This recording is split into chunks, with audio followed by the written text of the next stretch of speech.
Está escrito assim. Versículo 13, capítulo 16, verso 13 de Mateus. E chegando Jesus às partes de Cesareia de Filipe, interrogou os seus discípulos, dizendo: quem diz os homens ser o Filho do Homem? E eles disseram: uns João o Batista, outros Elias, e outros Jeremias, ou um dos profetas. Disse-lhe ele: e vós, quem dizeis que eu sou? E Simão Pedro respondendo disse-lhe: tu és o Cristo, o Filho do Deus vivo. E Jesus respondendo disse-lhe: bem-aventurado és tu, Simão Barjonas, porque não revelou a carne e o sangue, mas meu Pai que estás nos céus. Pois também eu te digo que tu és Pedro, e sobre esta pedra edificarei a minha igreja, e as portas do inferno não prevalecerão contra ela. Amém? Repete assim: as portas do inferno não prevalecerão contra a igreja do Senhor. Tome seu assento, por favor. Quero justificar aqui a ausência da minha esposa. Ela foi um chá de bebê de uma irmã da nossa igreja, então temos que honrar os de casa também. Às vezes nós honramos só os de fora, mas temos que honrar os de casa. Então eu falei: vai lá, faz a obra, eu fico aqui fazendo a obra, e a obra de Deus é feita, e o reino de Deus, ele ganha com isso. Meus irmãos, vou ser bem sucinto na ministração. Eu creio que Deus, pelo poder da palavra, como já foi pregado, já foi dito, Deus irá falar conosco pelo poder da sua palavra, e cada um pegue a sua porção e leve para casa. O capítulo 16, versículo 13, está escrito que Jesus, chegando nas partes de Cesareia de Filipe, com seus discípulos, Jesus vai fazer uma pergunta dizendo: que pensam os filhos do homem acerca do Filho do Homem?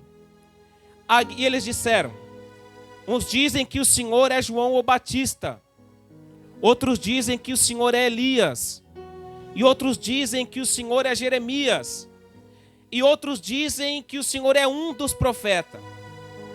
Jesus disse: e vós, quem dizeis que eu sou? A preocupação de Jesus aqui, na verdade, não é o que os homens estavam pensando. A preocupação de Jesus, na verdade, é que os seus discípulos, a quem ele está discipulando, pensam a respeito dele. Pedro, respondendo e tomando a palavra, disse: tu és o Cristo, o Filho do Deus vivo. Jesus se alegrou com essa palavra. O que chama a atenção aqui dentro desse texto é o que a multidão que segue Jesus pensa sobre ele. Os próprios discípulos responderam: alguns estão pensando que o Senhor é João o Batista, outros estão pensando que o Senhor é Elias, outros estão pensando que o Senhor é Jeremias, e ainda tem um grupo que está pensando que o Senhor é algum dos profetas. A multidão que seguia Jesus não via Jesus como Cristo, o Filho de Deus. A multidão via Jesus como apenas um profeta. E eu estava pensando nessa palavra, e ainda hoje, nos dias atuais, em todo o mundo e em todas as nações, não são todas as pessoas, não são todas as religiões que enxergam Jesus como Filho de Deus. Não. Não são todo o povo que olha para Jesus e enxerga Jesus como Filho de Deus. Você quer ver? Eu até anotei aqui. Para o Islã, Jesus somente é um profeta. Para os hindus, Jesus é somente um hindu santo. Para os judeus, Jesus é somente um transgressor. Para os budistas, Jesus é apenas um iluminado. Então, para algumas religiões, Jesus sempre é alguma coisa. Para o Islã, Jesus é um profeta. Para os hindus, Jesus é um hindu santo. Para os judeus, Jesus é um transgressor. Para os budistas, Jesus é apenas um homem iluminado. Mas para nós que estamos aqui essa noite, Ele é Jesus Cristo, Filho do Deus vivo. Alguns ainda enxergam Jesus como qualquer pessoa, mas nós que estamos aqui enxergamos Jesus como filho do Deus vivo. Quem acredita que Jesus é filho do Deus vivo?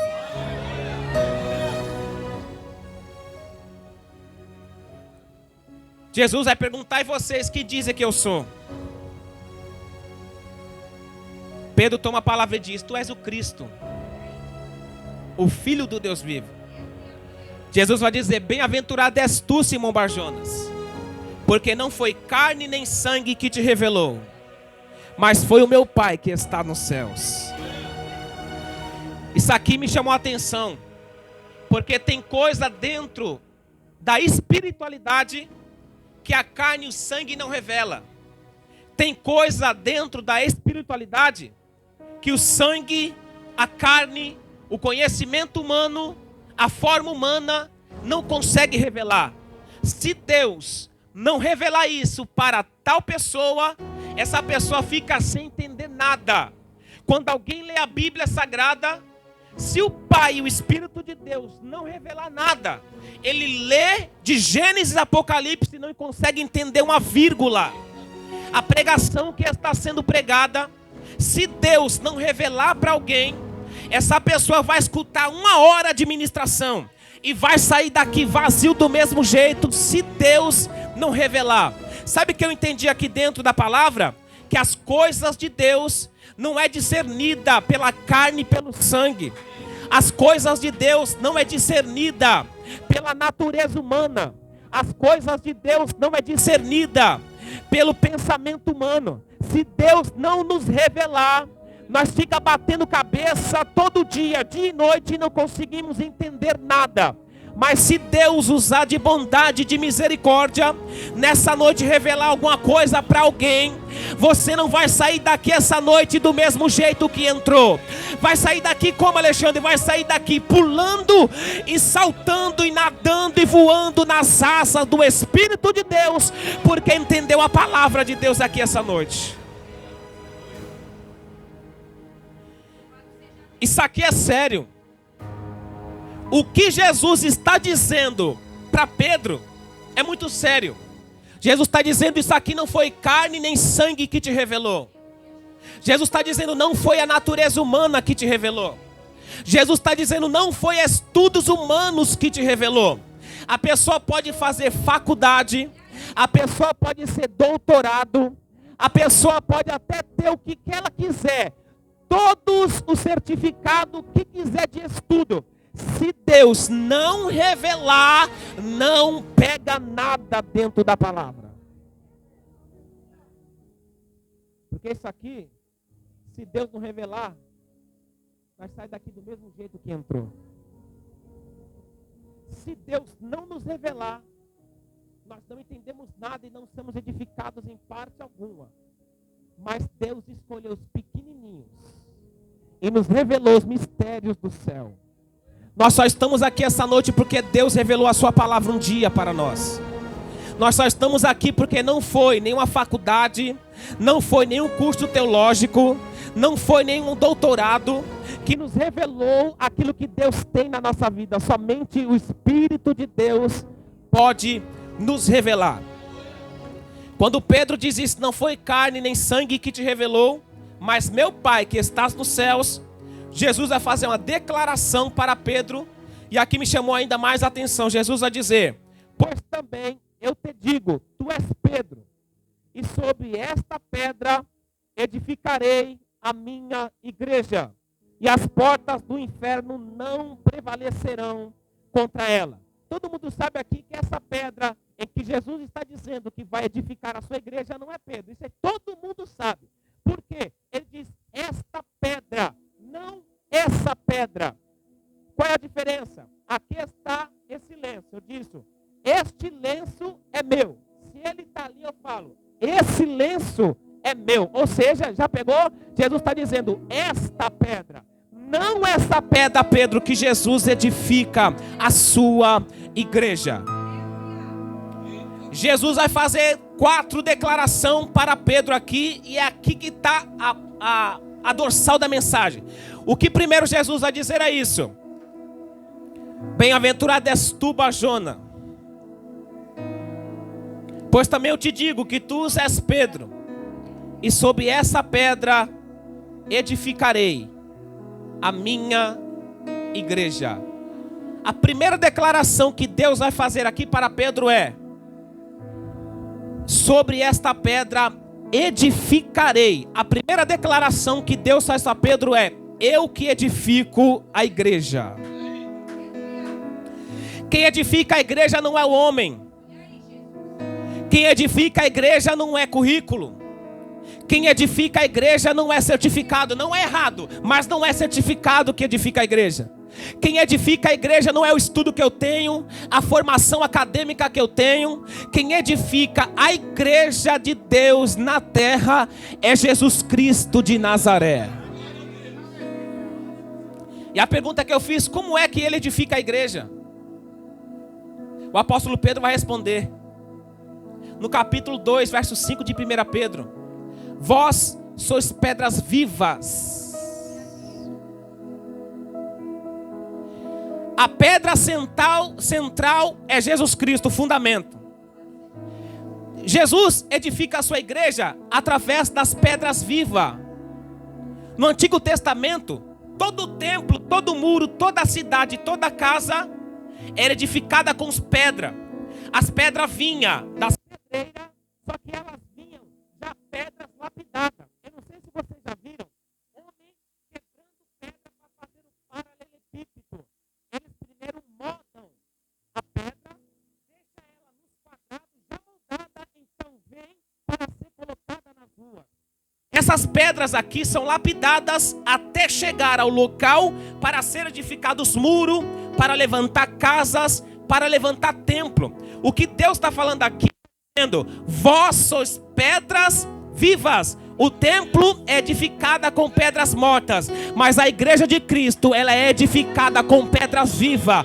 Quem é pedra que levanta a mão para dar glória ao nome de Jesus de Nazaré? Pega na mão do teu irmão e fala assim para ele: tu é pedra viva na mão de Jeová. Tu tem fundamento de Deus. Tu tem lugar na casa de Deus. Tu faz parte da edificação da casa de Deus. A igreja de Cristo é edificada com pedras vivas. Eu sou a pedra. Você é a pedra. Como eu disse, as pedras vêm da pedreira já lapidada e formada dentro de um padrão para poder ser levantados os muros e o templo.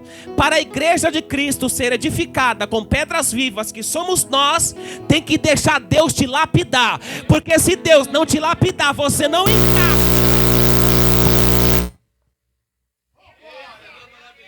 Você não encaixa nas pedras vivas. Eu vou repetir. As pedras vinham das pedreiras lapidada. Porque uma pedra que não é lapidada, ela não encaixa para que o muro seja levantado. As pedras que vêm da pedreira tem que vir lapidadas, senão eles não conseguem colocar nas ruas.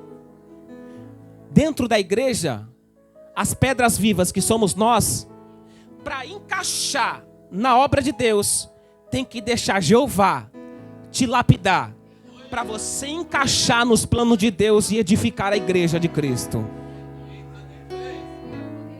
Aí tem pedra viva dentro da casa de Deus que não deixa Deus lapidar e quer ser pregador. Não cabe. Quer ser cantor, não cabe. Quer ser tocador, não cabe. Quer ser diácono, não cabe. Quer ser presbítero, não cabe. Por quê? Porque uma pedra que não está moldada não tem encaixe junto com a outra. Então Deus edifica a sua igreja com pedras vivas, só que pedra lapidada. Se não for lapidada, não encaixa para levantar a igreja de Cristo. Mas se tem pedra aqui que está deixando Deus te lapidar, sempre tem um espaço aqui dentro da obra de Deus para você trabalhar.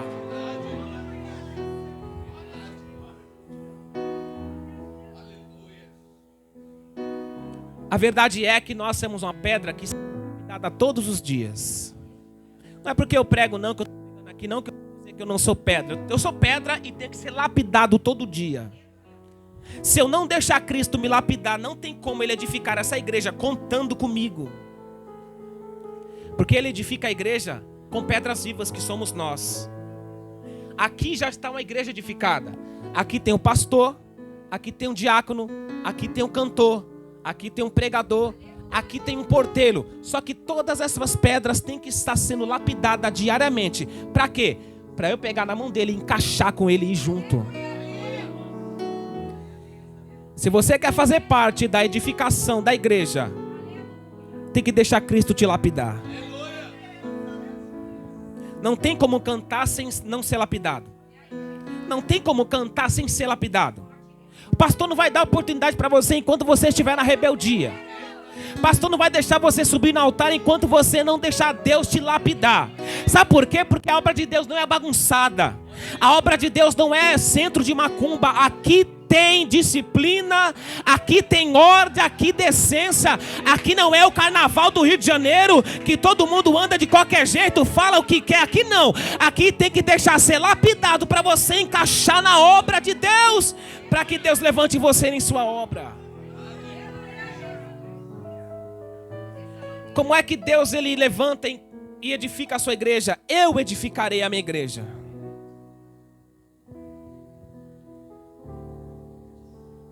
Com pedras vivas, que somos nós. Quem edifica a igreja é Deus.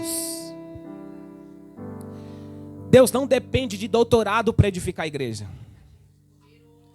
Deus não depende de pessoas que fez faculdade ou têm formação acadêmica para edificar a igreja.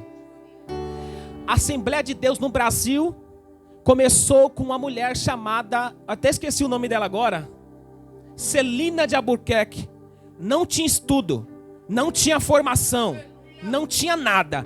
Mas o Espírito de Deus pegou ela dentro da casa dela, batizou ela. E a Assembleia de Deus faz mais de não sei quanto, mais de 100 e poucos anos no Brasil. Sabe por que isso? Porque a igreja não depende de pessoas inteligentes, formadas para ser edificada. Deus edifica com pessoas que não têm letra. Deus edifica pessoas que não têm doutorado. Deus edifica a igreja com pessoas que não têm estudo nenhum.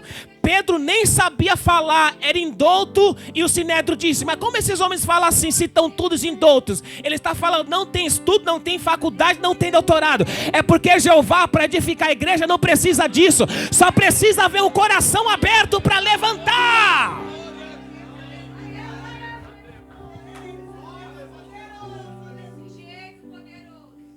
Não estou pregando contra não, porque eu fiz, tá bom? Eu estou dizendo que ele não precisa disso para edificar a sua igreja, não. Amém? Todos nós precisamos entender e estudar a Bíblia. Isso é fatal. Só que nunca bata no peito e diga: Deus edificou essa igreja porque eu fiz um doutorado. Deus edificou essa casa porque eu fiz. Não. Deus edificou essa casa por você, pelo seu coração que ele viu. Deus edifica a igreja com pessoas que têm o coração limpo. Deus edifica a igreja com pessoas que se dispõem a fazer a obra. Mas eu não sei falar, Deus coloca a palavra na tua boca. Eu não sei cantar, Deus derrama unção na tua vida.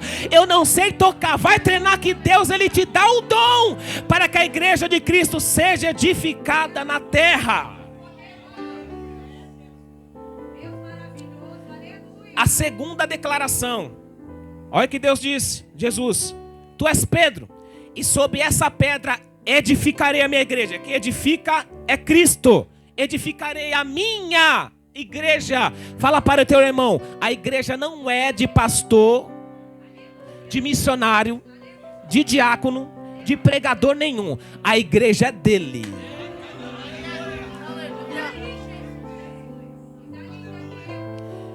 Olha, meu pastor, eu vou falar. Eu já passei por lugares que o camarada pensa que a igreja é dele. Sério. Tem pastor que pensa que a igreja é dele. Isso é sério.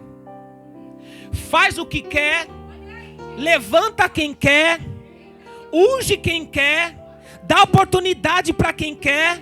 Mas eu aprendi que nós temos que dar oportunidade àquele que Deus vê, que Deus mostra. Ungir aquele que Deus mostra, independente se eu gosto dele ou não, porque a igreja não é nossa, a igreja é de Jesus. Quando o pastor acha que a igreja é dele, ele unge quem ele quer. Levanta quem ele quer. Coloca na porta quem ele quer. Honra quem ele quer. Dá oportunidade para quem ele quer. Mas quando o pastor coloca na mente que a igreja é de Cristo, ele vai fazer aquilo que Cristo mostrar para ele fazer na terra. A igreja não é do homem.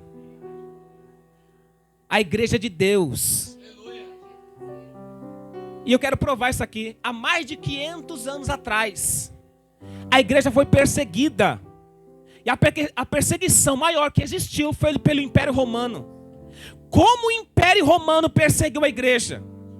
Lançou eles para ser comido por leões, queimados no fogo. E alguém dizia: agora a igreja desaparece da face da terra. Quanto mais o sangue jorrava na terra, parecia que era semente, mais Deus levantava homens para adorar ao Deus Todo-Poderoso. E por que que a igreja, mesmo na perseguição ferrenha, nunca desistiu e nunca desapareceu da face da terra? Sabe por quê? Porque a igreja nunca foi de homem. A igreja sempre é de Deus. E quando a igreja é de Deus, pode se levantar o inferno, pode bater tambor na sexta-feira, pode lançar palavra contrária, pode fazer o que quiser, até rodar a baiana. Não para a igreja, porque ela é de Deus e nunca foi do homem.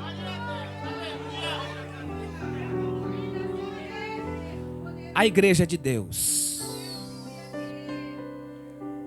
Fala para o teu irmão: a igreja é de Deus.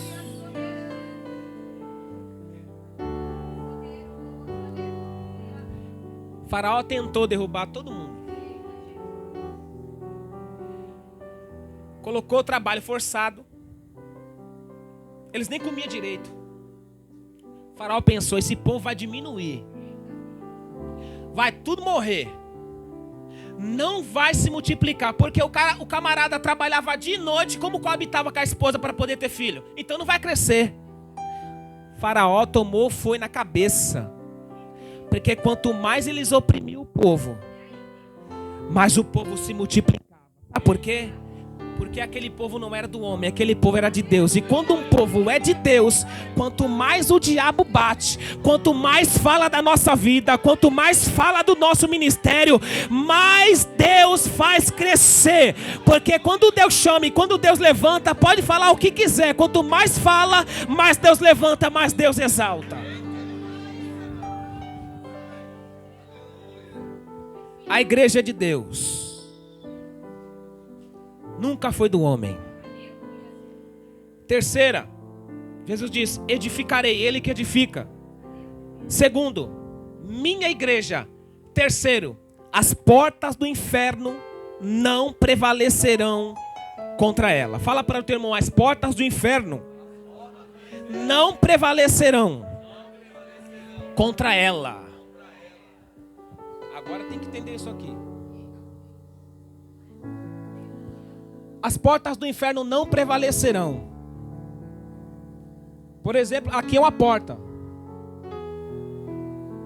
Está dizendo que as portas do inferno não prevalecerão contra a igreja. Quem é a igreja? Somos nós. Aqui é a porta do inferno. Jesus disse que ela não vai prevalecer contra a igreja. Ou seja, a porta ela tem acesso para ir, para entrar e para sair. Mas quando ela está fechada, não tem acesso nem para entrar e não tem acesso nem para sair. Sabe o que Deus está falando aqui? A porta do inferno não vai ficar de pé. Você vai passar por cima.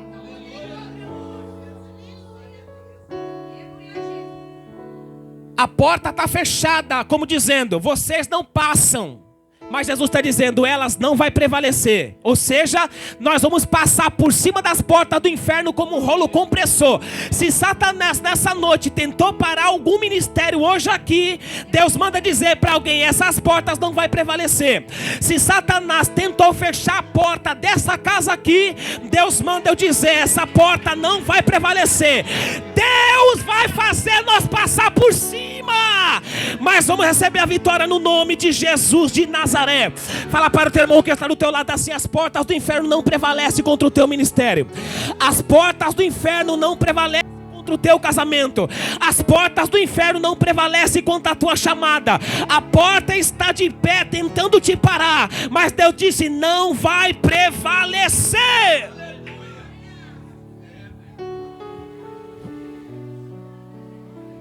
As portas não prevalecem contra a igreja, porque nós passamos por cima. Se o diabo não abrir, Jesus arromba.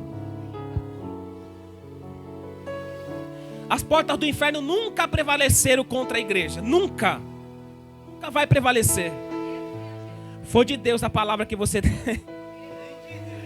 Quando Josué foi levantado por Deus depois da morte de Moisés, Josué ficou tão triste, cabisbaixo, sentado. Deus disse: levanta-te e se dispõe, passa esse Jordão, a terra que eu dou aos filhos de Israel. Deus disse para ele: aonde tu pisar a planta do teu pé, eis que vos tenho dado. No capítulo 1, versículo 5, Deus vai dizer para Josué: ninguém vai prevalecer contra ti, porque assim como eu fui com Moisés, também serão contigo. Sabe o que Deus está dizendo para Josué? Josué, vão se levantar, vão tentar te parar, vão tentar te brecar, mas eu estou dizendo: ninguém vai te resistir todos os dias da tua vida. Assim como eu fui com Moisés, também serei contigo.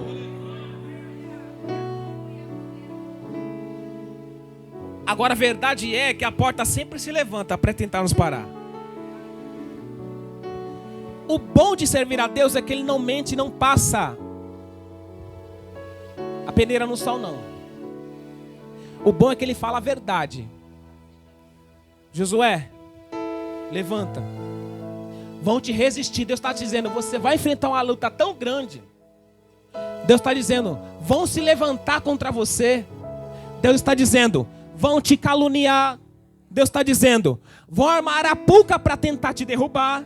Deus está dizendo: vão tentar puxar o teu tapete. Deus está dizendo: vão tentar te impedir. Mas eu estou dizendo: ninguém vai te resistir. Sabe por quê? Porque as portas do inferno não prevalecem contra a igreja de Jesus.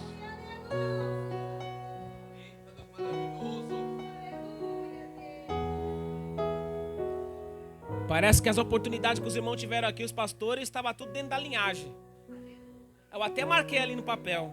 O pastor disse, capítulo 54, verso 17 de Isaías: nenhuma ferramenta preparada contra ti prosperará.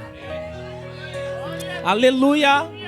Fala para o teu irmão: nenhuma ferramenta preparada contra ti prosperará. Fala para ele: nenhuma ferramenta preparada contra ti prosperará. Fala para ele: nem as portas do inferno vai prevalecer contra ti. Fala para ele: pode fazer macumba, pode bater tambor na sexta-feira, pode rodar baiana, pode fazer o que quiser, nenhuma ferramenta preparada contra ti prevalecerá.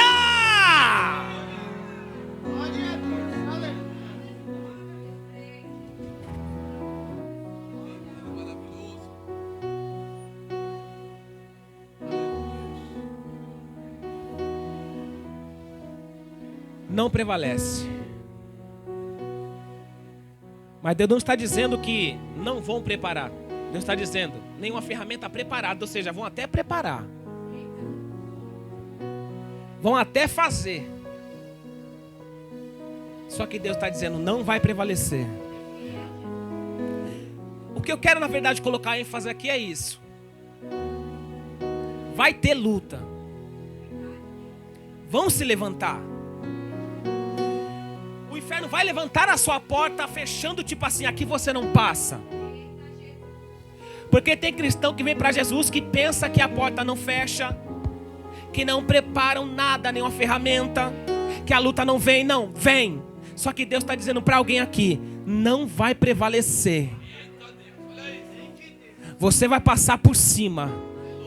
Se ficar como o muro de Jericó, impedindo você passar para o outro lado, para tomar posse da terra prometida, Deus vai dizer para alguém: fica tranquilo, Deus coloca o dedo e derruba. para você passar por cima. Fala para o teu irmão, não desista. As portas do inferno não prevalecerão contra a tua vida. Depois que Deus faz essas declarações, Deus vai dizer para ele: e eu te darei as chaves dos céus.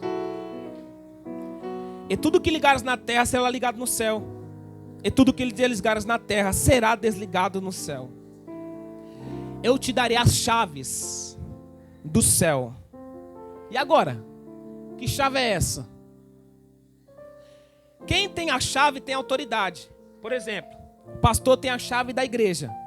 Só entra e sai quem ele quer. Só entra quem ele quer, porque ele tem autoridade, porque ele tem a chave. O que Deus está dando para Pedro aqui é autoridade. Deus está dizendo para Pedro: vou trocar. E eu te darei a autoridade dos céus. Deus está dizendo: eu estou te dando autoridade na terra. Você quer saber de uma coisa? Nós temos autoridade de Deus aqui na terra. E temos autoridade para quê? Primeiro, temos autoridade para pregar o evangelho. Porque o próprio Cristo deu essa autoridade, dizendo: ide por todo mundo e pregar o evangelho, batizando em nome do Pai, do Filho e do Espírito Santo. Nós temos essa autoridade dada por Deus para pregar o evangelho. Quem não tem essa autoridade não prega, mas nós temos essa autoridade de Deus para pregar o evangelho. Essa chave que é a autoridade é que Deus nos concede na terra e temos ela. Deus nos deu autoridade para pisar serpentes e escorpiões. No capítulo 10 de Lucas, verso 18 e 19, Jesus a dizer: eu vi Satanás caindo do céu como uma estrela. Eis que voltou poder, chave, para pisar em serpentes e escorpiões. Deus nos deu poder e autoridade para pisar em serpentes e escorpiões. Deus está dizendo: eu te dei autoridade contra os demônios, contra os espíritos. Para que Deus dá essa chave para Pedro? Deus está dando autoridade para Pedro para algumas coisas. No capítulo 16, versículo 15, 16 e 17 de Marcos, Jesus está dizendo: em meu nome expulsarão demônios, falarão novas línguas, colocar a mão sobre os enfermos e eles serão curados. Se beberem alguma coisa mortífera, não vos fará dano algum. Nós temos a chave dos céus, que é a autoridade dada pelo próprio Deus. Se nós não tivermos essa autoridade, não expulsamos demônio. Se nós não tivermos essa autoridade, não falamos em língua. Se nós não tivermos essa autoridade, não colocarão a mão sobre os enfermos e eles vão ser curados. Mas nessa noite, Deus tem dado autoridade para a sua igreja. E é por isso que as portas do inferno não prevalecem. Porque essa autoridade dada por Jesus está sobre nós. Quem tem essa autoridade dada por Deus, não deixa o diabo te massacrar na tua mente. Não deixa o diabo jogar seta na tua mente. Não deixa o diabo dizer que você não é nada. Deus me trouxe aqui só para te dizer: você tem autoridade para repreender o Satanás da tua casa. Você tem autoridade para repreender o espírito do vício da tua casa. Você tem poder e autoridade para repreender a miséria da tua casa. Você tem poder e autoridade para repreender o mal da tua casa. Você tem essa autoridade. Levanta a mão para dar glória ao nome do Deus que fez os céus e a terra. Pastor,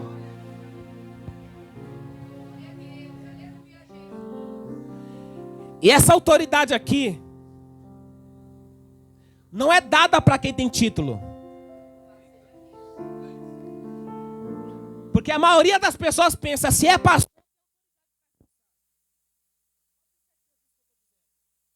pregador, tem autoridade para expulsar. Deus não está dando a chave do céu somente para Pedro, que é autoridade. Todos nós que estamos aqui, seja pregador, seja diácono, seja membro, seja quem for, independente de título, você tem essa autoridade, a chave dos céus que Deus te deu, que é a autoridade para repreender todo o mal. Não dependa de missionário, não dependa de bispo, não dependa de pastor, não dependa de apóstolo para repreender o mal da tua casa. Você mesmo que está dentro da tua casa tem essa autoridade. Levanta a tua cabeça, levanta a tua mão, solta a tua voz e diz: aqui na minha casa não reina o mal. Quem reina é Jesus de Nazaré. Posso enfrentar o que for, eu sei quem luta por mim. Meus planos não podem ser frustrados. Minha esperança está nas mãos do grande eu sou. Meus olhos vão ver o impossível acontecer. Creia. Deus de aliança, Deus de promessa, Deus que não é homem pra mentir. Tudo pode passar, tudo pode mudar, mas tua palavra vai se cumprir. Sei que os teus olhos, aleluia, sempre atentos permanecem em mim. Os teus ouvidos e os teus ouvidos.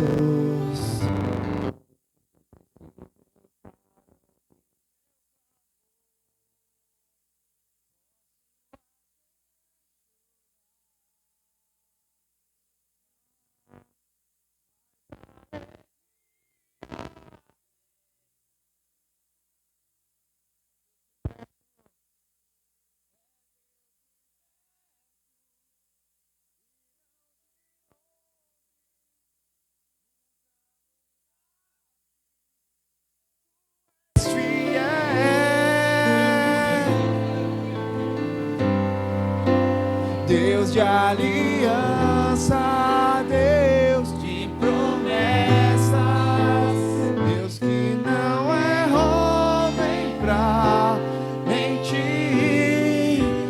Tudo pode passar, tudo pode